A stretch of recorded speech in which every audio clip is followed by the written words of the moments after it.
ओम सभी को सादर नमस्ते।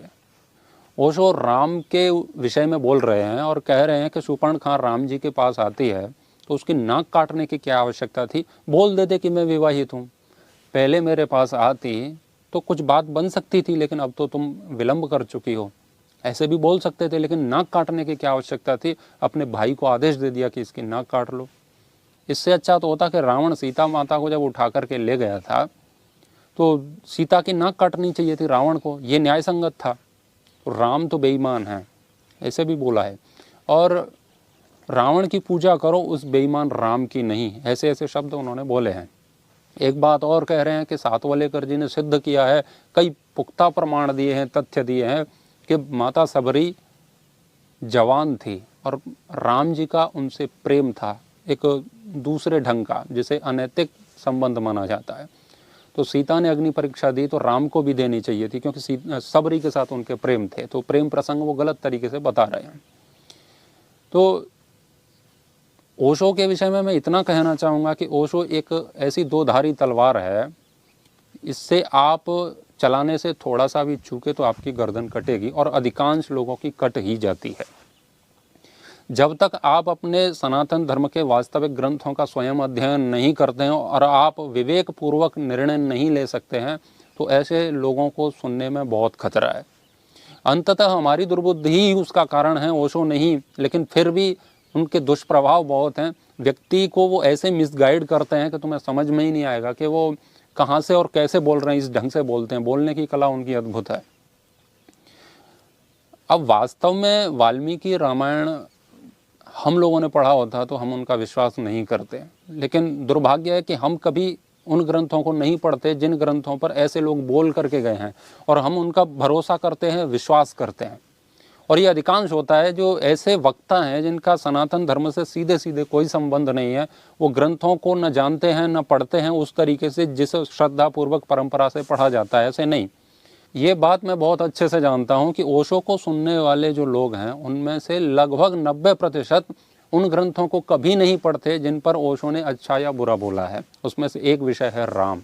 तो राम पर बोले जा रहे हैं और मैं कमेंट में देख रहा हूँ, ये कर देखो पाखंडियों की दुकान बंद कर दी, पंडित तोताराम शास्त्री, ऐसे ऐसे करके बोलते रहते हैं। ओशो की ही बात दोहरा रहे हैं। वो स्वयं तोताराम शास्त्री है, लेकिन दूसरों को ट्रोल कर रहे हैं। तो उस पर विश्वास ही नहीं कर रहे हैं कि देखो देखो पाखंडी की दुकान बंद कर दी, राम के खिलाफ देखो कितना अच्छा बोला है। मानने को ही तैयार नहीं है, जबकि रामायण में ऐसा कहीं पर भी नहीं लिखा है जैसा कि ओशो बोल रहे हैं।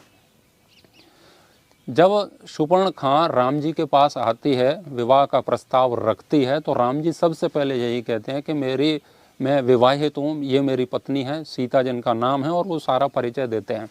इसके बाद वो कहते हैं कि वो मेरे भाई हैं छोटे, उनके पास चले जाओ, उनके पास पत्नी नहीं है, उधर चले जाओ। लोग कहते हैं उन्होंने झूठ बोला, तो ठीक है, अंततः जाकर के आप उसे झूठ मान सकते हैं, लेकिन वो ऐसे ही है जैसे मेरे पास एक गाड़ी है लेकिन मैं जहाँ पर हूँ वहाँ पर गाड़ी नहीं है। तो वहाँ पर तो यही कहा जाएगा कि भाई तुम्हारे पास गाड़ी है तो इनको बिठा लो, इनके पास गाड़ी नहीं है, जबकि उनके पास है, लेकिन वो घर रखी है किस काम की। ऐसे ही राम जी ने बोला कि उनके पास पत्नी नहीं है, उनके साथ स्त्री नहीं है, उनसे संबंध बनाओ, उनसे बात करो, वो मान जाए तो आपका निवेदन स्वीकार करते हैं तो अच्छी बात है। तो वहाँ से धक्के मार करके भगा दिया, यानी कि उनकी बात को भाव नहीं दिया। तो ऐसे करके राम जी ने शूर्पणखा को लक्ष्मण जी के पास भेज दिया। लक्ष्मण जी ने उनकी मजाक उड़ाई। लक्ष्मण जी ने ऐसे ही बोला, अरे तुम तो इतनी सुंदर हो, मैं कहाँ हूँ तेरे लायक, मैं तो उनका दास हूँ राम जी का, तो तुम मेरी दासी बन करके क्यों रहना चाहती हो। उन्हीं के पास जाओ, आप उन्हीं के लायक हो, मेरे लायक नहीं हो। मैं तो बहुत कमज़ोर हूँ, मैं तो देखो तुम कितनी सुंदर हो, तुम्हारा कटी प्रदेश कितना सुंदर है। ऐसे ऐसे करके ट्रोल किया, मतलब मजाक उड़ाया। लक्ष्मण का आप स्वभाव जानते ही हैं। तो फिर से वो भगवान श्री राम के पास जाती है, पर्णकुटी में, जहाँ पर माता सीता के साथ भगवान श्री रामचंद्र जी बैठे हुए होते हैं। तो जब उनके पास जा कर के राम जी से पुनः निवेदन करती है शूर्पणखा कि उन्होंने तो मुझे ठुकरा दिया है, आप मेरे को ऐसे ऐसे इधर से उधर क्यों कर रहे हो, मेरा प्रपोजल क्यों नहीं स्वीकार कर रहे हो। तो क्या है, प्रपोज करने आई थी लेकिन ठुकरा दिया उसको। राम जी पिघले नहीं, लक्ष्मण जी पिघले नहीं। तो फिर उसने राम जी को फिर से कहा, तो राम जी ने फिर से मना कर दिया। तो उसने क्या किया कि सारी समस्या की जड़ ये स्त्री है जिसका नाम सीता है, मैं इसको अभी खा जाती हूँ ताकि ये झंझट ही समाप्त होगी। तुम ये बार बार कह रहे हो कि मेरे पास तो स्त्री है। राक्षसी तो थी ही, उसका बड़ा पेट था, उसका बहुत विकराल, बहुत घृणित थी। शूर्पणखा कोई सुंदर स्त्री नहीं थी। तो माता सीता पर झपट राम जी ने उनको जैसे तैसे बचाया। फिर लक्ष्मण जी को बोला कि इसको अंगहीन कर दो, नहीं तो ये ऐसे ऐसे नहीं मानेगी। तो लक्ष्मण आए और उन्होंने उनकी जो भी नाक काटनी थी, कान काटने थे, और भी मेरे हिसाब से तो और भी कुछ काटना था, लेकिन नहीं काटा। तो इतना ही काटा, वो भी उनकी कृपा थी। तो ऐसे काट करके जब लहूलुहान हो गई तो वहाँ से निकल गई। अब वो कह रहे हैं कि सीधे सीधे मना कर देते, नाक काटने की क्या आवश्यकता थी। मना किया था राम जी ने कि मैं विवाहित हूँ, लेकिन वो नहीं मानी। वो माता सीता पर अटैक कर रही थी, इसके कारण उसके नाक कान काटे। तो ये बात ओशो कभी नहीं बताएगा। फिर ऐसे कहते हैं कि रावण तो बहुत अच्छा व्यक्ति था, देखो उसने अपनी बहन के लिए मौत को गले लगा लिया, राम जी से लड़ गया। आजकल बहुत सारे रील्स ऐसे मिलते हैं देखने को, जिसमें लड़कियां कहती हैं राम जैसा नहीं, मुझे तो रावण जैसा पति चाहिए, जो अपनी बहन के लिए भगवान राम से भी लड़ गया, तो ऐसा पति चाहिए, राम जैसा नहीं चाहिए। तो वो बहन के लिए नहीं लड़ा था, वो अपनी वासना की तृप्ति करने के लिए राम से लड़ा था। सीता का अपहरण उसने अपनी बहन का बदला लेने के लिए नहीं किया था। सीता का अपहरण उसने अपनी काम वासना की तृप्ति के लिए किया था, जो किसी कारण से नहीं कर पाया। इस पर मैं एक वीडियो पहले से बना चुका हूँ, दार्शनिक विचार चैनल पर, आप उसे पूरा सुन सकते हैं, प्रमाण सहित मैंने उसमें बोला है। तो शूर्पणखा झूठ बोलती है। शूर्पणखा जब अपने भाई के पास जाती है ना, लहूलुहान होकर के, तो रावण पूछता है कि ये तेरी नाक कान किसने काटे, ये तेरी विभत्स दशा किसने बनाई, कौन है वो, कारण क्या है। तो वो ये नहीं कहती है कि मैं प्रपोज करने गई थी, मेरी तृप्ति इधर कहीं हो नहीं रही थी, तो मैं राम जी के पास गई थी, उन्होंने मुझे ठुकरा दिया, ये बात नहीं बताई उसने क्या झूठ बोला।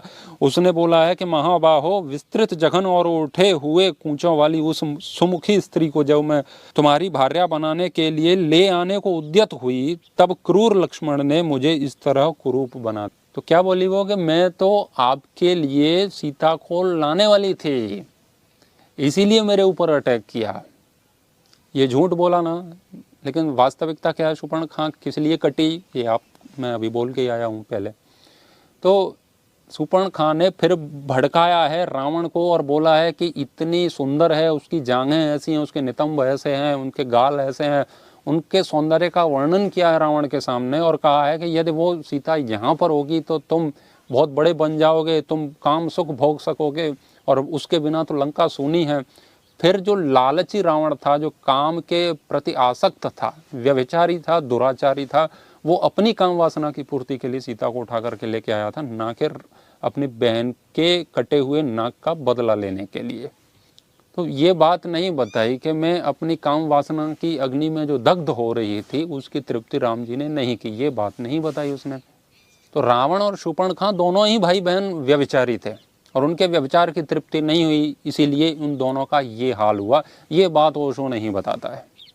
ओशो एक बात और कहता है कि राम तो बेईमान था। रावण जब धनुष उठाने के लिए आ रहा था, तब राम ने झूठी अफवाह फैला दी कि लंका में आग लगी है, तुम यहाँ से भागो जल्दी से।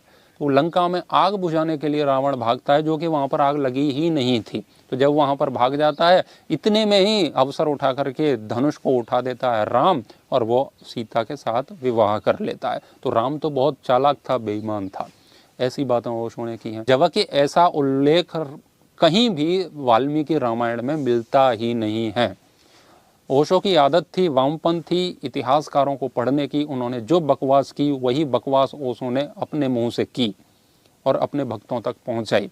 तो राम जी के चरित्र पर बहुत ज़्यादा लांछन लगाने का प्रयास किया है।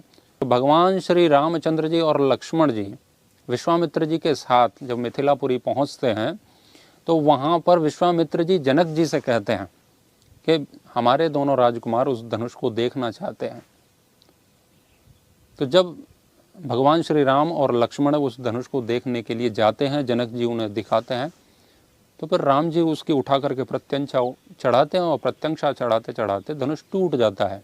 तो उससे प्रसन्न हो जाते हैं और उनका विवाह हो जाता है। इसमें न तो रावण आया है, न रावण की लंका में आग लगाने की कोई बात आई है, कहीं पर भी नहीं है। वाल्मीकि रामायण आप अपनी आँखों से पढ़िए, आप उनके कई घंटों का लेक्चर सुनते हो, जिसमें आदि कुछ बातें अच्छी भी होती हैं और कुछ बकवास होती हैं, तो वो सब सुनते रहते हो, लेकिन वो सब कभी नहीं पढ़ते हो जिस पर ओशो बोल रहा है। तो मैं कहता हूँ कि आप अपने ग्रंथों की ओर लौटिए, आप स्वयं अपने जो 2 बटन भगवान ने दिए हैं उनका प्रयोग करिए और पुस्तकों का अध्ययन कीजिए। लोग हीरो बनने के लिए, लोग अपने आप को यूनिक, अद्वितीय बताने के लिए भ्रांतियाँ फैलाते रहते हैं। तो राम के प्रति जो द्रोह ओशो ने किया है उसे परमात्मा कभी भी माफ़ नहीं करेंगे। आशा है आपको बात पसंद आई होगी। ओशो के भक्तों के लिए कमेंट सेक्शन खुला हुआ है, आपका स्वागत है। धन्यवाद। ओम।